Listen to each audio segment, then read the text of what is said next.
estava localizado numa área que deveria estar sendo usada como estacionamento. Não tinha alvará para funcionar como um alojamento. As paredes do container eram de metal. Dentro delas tinha uma espuma de poliuretano, uma substância altamente inflamável. A queima dessa espuma libera cianeto, que provoca tontura e desmaio. As janelas dos quartos tinham grades, que junto com o efeito do cianeto dificultaram, e muito, a fuga dos meninos. Foi Felipe Crisman, um sobrevivente, que percebeu o ar-condicionado pegando fogo no quarto em que dormia. Ele saiu do quarto incomodado com a fumaça, e foi aí que ele percebeu a gravidade do que estava acontecendo. Mas ele, Jean e Felipe conseguiram sair. No quarto 5 dormiam Samuel Costa e Riquelmo, que morreu no container. Os 6 meninos do quarto número 4 conseguiram sobreviver ao calor extremo e à fumaça. No quarto 3, Francisco, Jonathan e Cauã conseguiram sair. Átila morreu no quarto. No 2, o Pablo Juan foi acordado pelo Jorge Eduardo. Ele estava atordoado, mas conseguiu colocar a cabeça para fora da janela. O Pablo tentou abrir a porta da estrutura de aço, mas estava emperrada. A saída era a janela. Por ser magro, ele conseguiu escapar por entre as grades. Jorge Eduardo, Christian e Samuel morreram. No quarto 1, os 5 ocupantes morreram: Jedinho, Bernardo, Arthur, Pablo Henrique e Vitor Isaías. A dimensão da tragédia só foi notada de fato quando o monitor e os seguranças reuniram os garotos sobreviventes, pegaram uma lista e fizeram a contagem. Faltavam 10.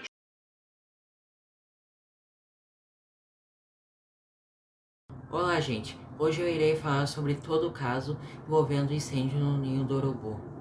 O incêndio aconteceu no dia 8 de fevereiro de 2019, se iniciando às 5 horas da madrugada. Só às 5h30 foram mandadas viaturas ao local. O governador do Rio de Janeiro decretou luto oficial de 3 dias no estado em virtude da tragédia. Infelizmente, 10 adolescentes foram vítimas desse incêndio, e eles eram Átila Paixão, Arthur Vinícius, Bernardo Pizeta, Christian Ismério, Jetson Santos, Jorge Eduardo Santos, Pablo Henrique, Riquelmo de Souza, Samuel Thomas Rosa e Vitor Isaías.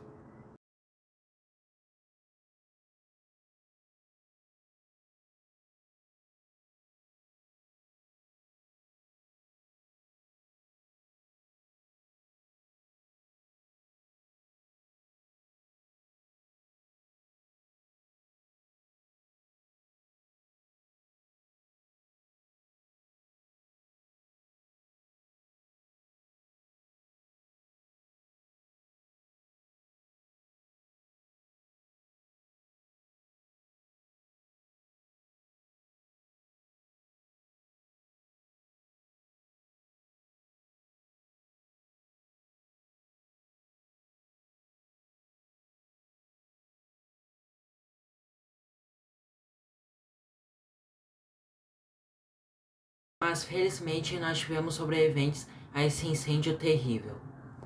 Cauã Emanuel Gomes tatuou os amigos que faleceram no incêndio. Ele teve uma passagem pelo Fortaleza e também ajudou a salvar Francisco Diogo Bento Alves, que permaneceu no Flamengo e atuou na partida contra o Mirassol na última rodada do Brasileirão, que acabou empatado em 3-3. E também Jonathan Ventura Cruz, que teve 30% do seu corpo queimado, teve que passar por 3 cirurgias e infelizmente teve que abandonar o futebol. Ryan Lucas, que permaneceu no Flamengo e atualmente está no Sport Sub-20. Kaique Duarte Pereira Lima, que atualmente está no Barra de Santa Catarina. Naide Gel Caleb Boroski, que atualmente está no futsal. Pablo Juan, que está no Nacional de Portugal. Samuel Costa, que está no Gaúcho. Gabriel Castro, que está no futebol amador da França. Felipe Crisman, que passou pelo Guarani e atualmente está na 2ª divisão do Mineiro. Felipe Cardoso, que após uma ótima temporada no Atlético Alagoinhas da Bahia, se transferiu para o Vitória. Jean Salles, que atualmente está no Santa Clara B de Portugal. João Vitor Gasparim, que teve passagens por clubes do Paraná, segundo seu pai, tem vontade de voltar ao Flamengo para jogar pelos amigos que infelizmente morreram no incêndio. Kennedy Lucas, que atualmente está no Nova Iguaçu. Kaique Soares, que está nos Emirados Árabes, e Wendel Alves, que está na base do Goiás. tragédia repercutiu em vários veículos de comunicação, além do presidente da República Jair Bolsonaro, ex-jogadores como Zico, Júnior, Pelé, Lionel Messi e Cristiano Ronaldo expuseram pesar pelo ocorrido nas redes sociais. Vários clubes brasileiros, incluindo os rivais Botafogo e Vasco Fluminense, publicaram uma mensagem de solidariedade. O Fluminense chegou a cancelar o treino sexta-feira devido à tragédia, e o clássico Fla-Flu foi adiado por causa do ocorrido. E a torcida Flamengo criou uma música em homenagem aos meninos que morreram no incêndio. E após a denúncia do Ministério Público, 11 pessoas viraram réus, que foram Luiz Felipe Almeida Pondé, engenheiro contratado para concluir as obras do CT. Justiça rejeitou a denúncia do MPRJ. Carlos Renato Mamed Noval, diretor da base do Flamengo. Justiça rejeitou a denúncia do MPRJ. Marcos Vinícius Medeiros, monitor noturno do alojamento, absolvido sumariamente com decisão mantida após recurso. Márcio Garotti, ex-diretor financeiro do Flamengo. Marcelo Maia de Sá, ex-diretor adjunto de patrimônio. Danilo Duarte, Fábio Hilário da Silva e Wesley Jimenez, engenheiros responsáveis por aspectos técnicos. Cláudia Pereira Rodrigues, responsável por contatos da NHJ, e Edson Como, sócio da empresa que cuidava da manutenção de aparelhos de ar-condicionado. Tiago Fernandes Barros resolveu absolver os 11 réus do incêndio no Ninho do Urubu. A absolvição dos réus foi fundamentada na ausência de demonstração de culpa penalmente relevante e na impossibilidade de estabelecer um nexo causal seguro entre as condutas individuais. Entre os principais motivos que o juiz alegou foi que a perícia da Polícia Civil foi inconclusiva e que não havia provas suficientes para fundamentar a condenação. O juiz afirma que nenhum dos acusados tinha atribuições diretas sobre a manutenção ou segurança elétrica dos módulos e, portanto, não havia como responsabilizá-los penalmente. E também falou que a perícia da Polícia Civil e a denúncia do Ministério Público foi abrangente e genérica. A Associação dos Familiares de Vítimas do Incêndio do Ninho Urubu protestaram contra a decisão da Justiça do Rio de Janeiro. No comunicado, a entidade classificou a decisão judicial como grave afronta à memória das vítimas. E a associação continua em busca de justiça. E quem realmente teve que pagar pelos erros das outras pessoas foi o Flamengo. Teve que pagar indenizações milionárias às famílias dos atletas falecidos. E para homenagear os jovens que morreram no incêndio, os torcedores do Flamengo resolveram fazer um muro em homenagem. Eles pintaram os 10 jogadores que morreram no incêndio. Uma linda atitude dos torcedores do Flamengo em meio a todo o caos e injustiça nesse caso.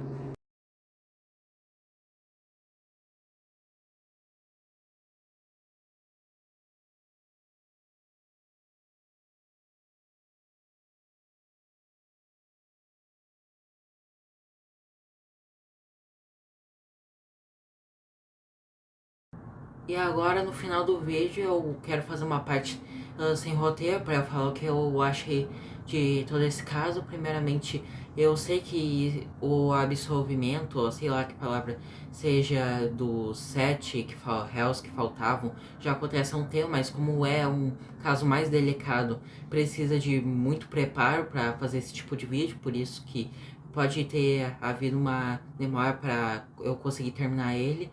E primeiramente eu quero dar meus pêsames para os familiares e amigos dos falecidos, dos atletas falecidos, e sinceramente pela minha pesquisa de uma pessoa que só tem uma câmera, umas informações de matéria da ESPN, GE.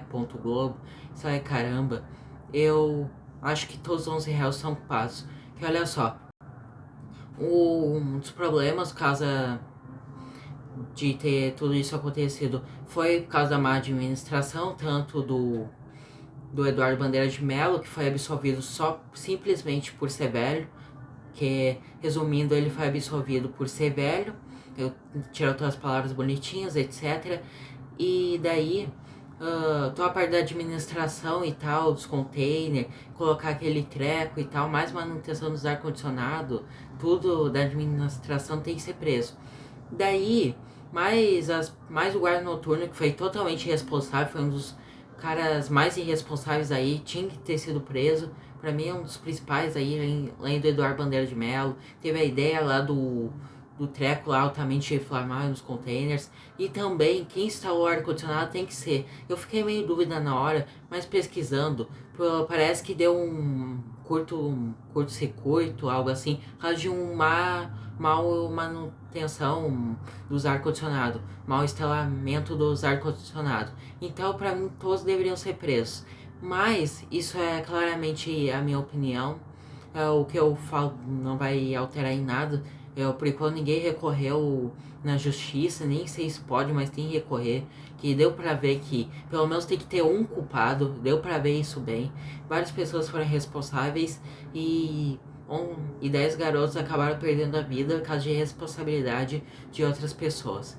E espero que vocês tenham gostado do vídeo. Se gostaram, sigam o canal e até a próxima.